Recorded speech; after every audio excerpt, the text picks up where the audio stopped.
Welcome back to Ramping Up Your English. This is segment 2 of episode 26. I'm your host, John Letts.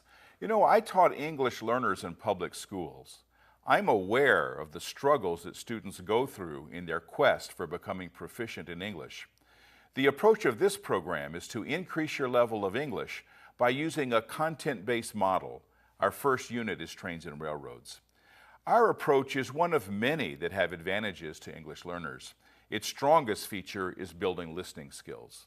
Now, there are other methods of learning to improve your English, and many of them are effective. I also encountered beliefs that were counterproductive, but which had a logical appeal. Now, one of those is what I would call cultural abandonment. I've encountered parents who believe that if their children give up their native language and their home culture, that this somehow speeds up their acquisition of English. Now, to me, the emotional and identity cost of giving up the home language and culture plants the seeds for all kinds of problems. English learner Jennifer Moctezuma shared her opinion about the importance of her Mexican culture in an RVTV program entitled Adventures in Education.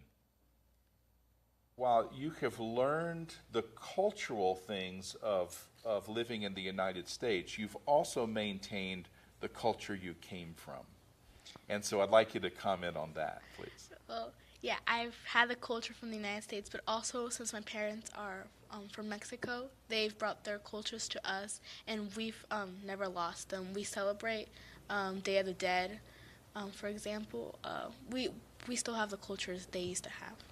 Because there are some people who believe that in order to get proficient in English, you have to give up the language you had before, and some people even say give up the culture you came from. What would you tell someone who said that? Well, no, because first of all, that's your culture, but it's also good to learn a second language, so you can become bilingual, and also it's a good chance for a better job or something. Boy, that's the truth, Yes. being bilingual. I'm glad you recognize that.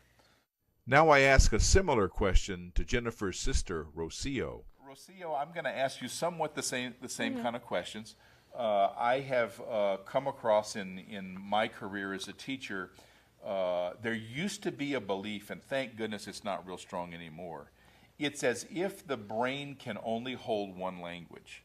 And so I would actually have people from a Spanish-speaking family come to me and say, oh, don't worry, we don't speak Spanish at all at home.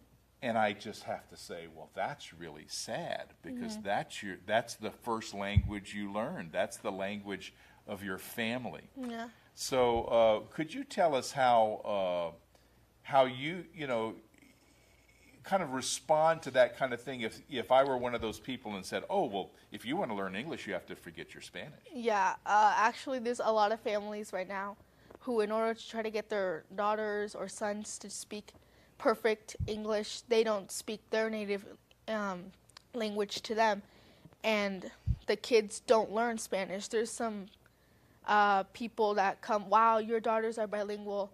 I wish I would have taught my children how to speak Spanish when they were young. And it's like, you could have done that, but you decided to ignore that. And because of that, your child isn't bilingual, and there's not a lot of opportunities for them. And if they want, they can, instead of going for bilingual, they could have gone for trilingual and so many other languages, already having the Spanish and English, which is the majority here.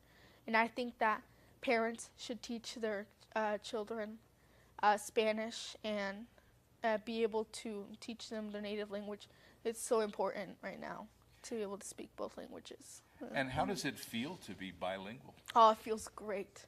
You can go to the store, and sometimes you see people who have troubles, and you can go up to them and interpret for them, and it feels nice. Yeah. Great. Yeah. And I imagine the language that your what we call native language, your first language, has probably helped you connecting with the culture that's in your family. Yeah. Actually, we speak Spanish with my parents. We've been trying to get them to speak a little bit more English. Sometimes we'll practice with my dad a couple sentences, and he's doing great. He's really thankful, and he's happy that we know Spanish. So yeah. Now, I've seen you and your sister and brother at the outreach where your mom and dad are using Rosetta Stone to. Yeah. How do you feel about that? I feel great. I feel happy that they're learning another language. Yeah, but it might be hard sometimes, but we always tell them keep pushing forward. And like, what did you get? No, you need to get better than that. And we keep trying to push them to learn another language, which is English, yeah. And that does point out something that a lot of people don't realize, because a lot of people in the United States haven't learned a second language. It's hard work, Yeah, right? English especially. Yeah. It is hard work. You don't just wake up one morning speaking English, do you? It's hard work and it takes time, but it is worth the trouble. Yeah. And I'm so proud of all of you guys because you demonstrate that every day. Just remember that we're working on learning a higher level of English, on ramping up our English, and these are some good examples of some attitudes that will get you there while you're doing this, what I call long road to English proficiency.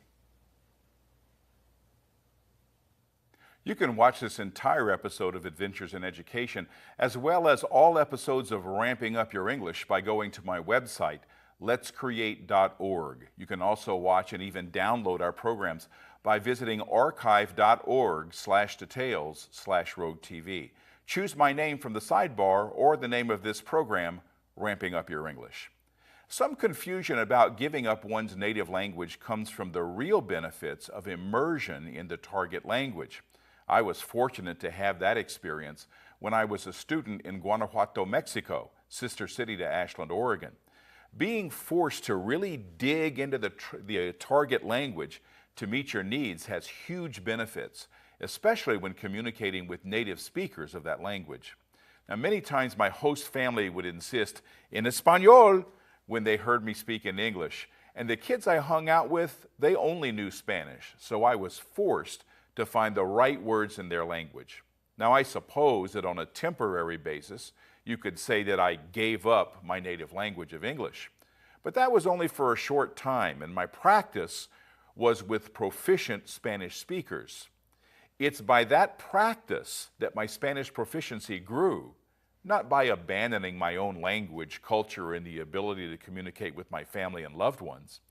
Besides, if I had abandoned English, I wouldn't be able to understand the great video clip we have coming up right after this.